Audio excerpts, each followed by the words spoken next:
What's going on, guys? My name is Christopher and welcome to It's Complicated, the show where I talk about and showcase wristwatches. So if you love watches like I do, you're going to want to hit that subscribe button, then click on the bell and you'll be all set. And today, I want a Rolex Batman. Here we go.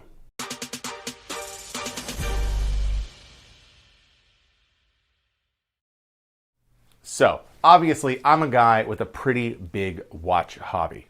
Now, I currently have 3 luxury wristwatches in my watch collection. I have a Rolex Datejust 16233. It's from 1998.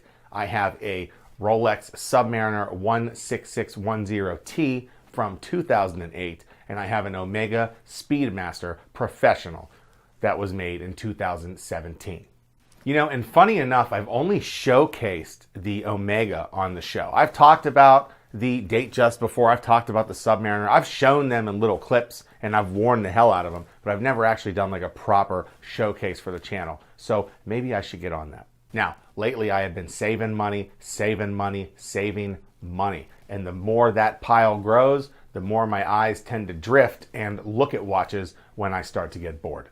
Now, while I do have a nice chunk of change saved up, I do not have a chunk of change big enough to be able to spend on a watch for one of my Grails. One of those being the Rolex Daytona 16520, which I did talk about in one of my first videos I made over here.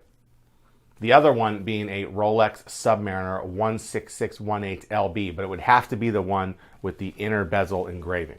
It seems like every time I look at those two watches, their price has gone up from the last time I checked. Like I said, I can't justify one of my Grails right now, but I can justify a modern professional model. And the one I want is the Batman. That's right, the Rolex GMT Master 2, reference number 116710BLNR. Now, I think the Rolex Batman is a fantastic watch and it would fit in perfectly with my collection. Although the Rolex Datejust, this watch right here, will likely be sold. The main reason is that this Datejust uses the exact same movement as the Rolex Submariner date that I have, and I just prefer the Submariner date over the Datejust. Not to say that I don't like this watch. I mean, I'm wearing it right now, and I've been wearing it pretty much all week. But if I'm going to buy another Rolex, I don't want to have 2 Rolexes with the same movements. My thought is if I buy the Batman and sell the Datejust, or sell the Datejust and buy the Batman, doesn't matter what order, I would have an Omega Speedmaster Professional, so there's the chronograph. I'd have the Rolex Submariner date, so the dive watch plus a date function. And then I would have the Rolex GMT Master 2 GMT function. 3 different luxury watches, 3 different movements. I think that would be a pretty awesome 3-piece collection.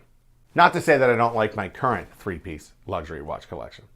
You know, and I will make a video showcasing the Rolex 16233 before I sell it. Maybe next week, I'm not sure. I gotta say, I think the Batman is an amazing looking watch. I love the blue on that bezel insert. I love the blue on the GMT hand. I like the polished center links. I also think it would be really cool to have those 2 Rolex professional models in my collection. One having the thinner lugs and the hollow center links, etc. The other one, the more modern one, having the fatter lugs and the solid center links. I think that would be really cool. Now, the only issue with this plan is where am I going to find a Rolex Batman? I'm not going to pay over retail for a Rolex Batman. I see them selling on eBay for over $13,000. I don't think I like the watch that much. Although to walk into an AD and just buy one brand new would be an awesome experience, and that's something I have never done before. So I called my 3 local ADs and got on the waiting list to pick up a Rolex Batman. However, one of my ADs told me that in the past month, this January, they've received 1 watch from Rolex. So I'm not going to hold my breath just yet. Something else to think about, there's a rumor that the Rolex professional models or the stainless steel sports models, that shortage is actually going to end shortly. Now, I haven't heard that rumor from anybody I consider concrete, so I just don't know if I believe that rumor. Clearly what Rolex is doing right now is working very well.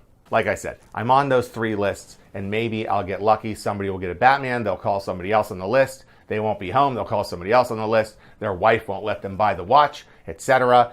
You never know.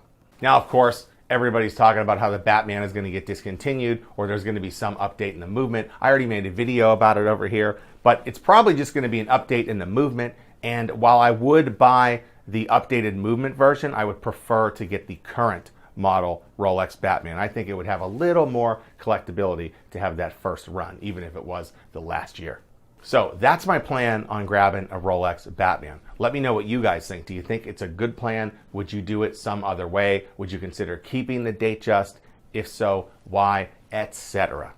And that wraps up another episode of It's Complicated. Don't forget to subscribe to the show, like this video, share it with all your friends, and I'll see you next time on another episode of It's Complicated.